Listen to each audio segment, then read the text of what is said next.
Flash theatre TV நேயர்களுக்கு அன்பு வணக்கங்கள். காதலுக்கு மிகப்பெரிய குறுக்கீடாக சாதி இருக்கிறது என்பதை கிராமத்துப்புற கதையாக சொல்லியிருக்கிறார் அறிமுக இயக்குனர் லோகபத்மநாபன் செம்பியன் மாதேவி படத்தில். மேல் ஜாதி என்று சொல்லப்படும் ஜாதியை சேர்ந்தவர் படத்தின் நாயகன் வீரா. அவர் கோழிப்பண்ணை வைத்திருக்கிறார். கிராமத்தில் ஜாதி பாகுபாடு பார்க்காதவர் அவர். தாழ்த்தப்பட்ட வகுப்பை சேர்ந்த கல்லூரியில் படிக்கும் மாதேவியை விரும்புகிறார்.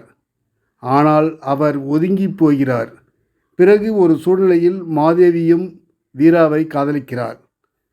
காதல் ரொம்பவும் டீப்பாகி ஒரு சமயத்தில் உடல் உறவில் ஈடுபடுகின்றனர். ஏற்கனவே மாதேவியின் அண்ணன் வக்கீலுக்கு படிக்க போனவர் சாதி விட்டு சாதி காதல் செய்ததால் வெட்டி கொல்லப்படுகிறார். இந்த சூழ்நிலையில் வீராவின் வீட்டுக்கு இவர்கள் காதல் விவகாரம் தெரிய வர பூகம்பம் வெடிக்கிறது. முக்கியமாக வீராவின் சித்தப்பா மணிமாறன் இதை ஒரு ஆக்ரோஷமாக எடுத்துக்கொண்டு அடுத்த ஸ்டெப்ஸ் எடுக்கிறார். ஹீரோ வீரா அதை சமாளிக்க முடிந்ததா அல்லது என்னவெல்லாம் நடக்கிறது என்பதை உணர்ச்சிகரமான திரைக்கதையில் சொல்லியிருக்கிறார்.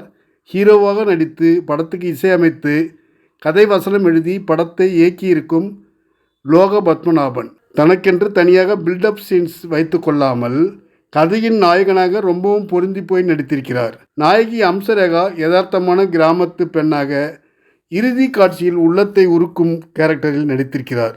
இவர்களுக்கு பிறகு நமது கவனத்தை பெரிதும் கவருபவர் சித்தப்பா கேரக்டரில் நெகட்டிவ் ரோலில் நடித்திருக்கும் மணிமாறன் தான்.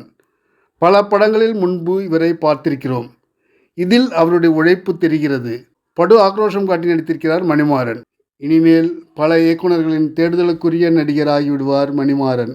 நன்றி, வணக்கம்.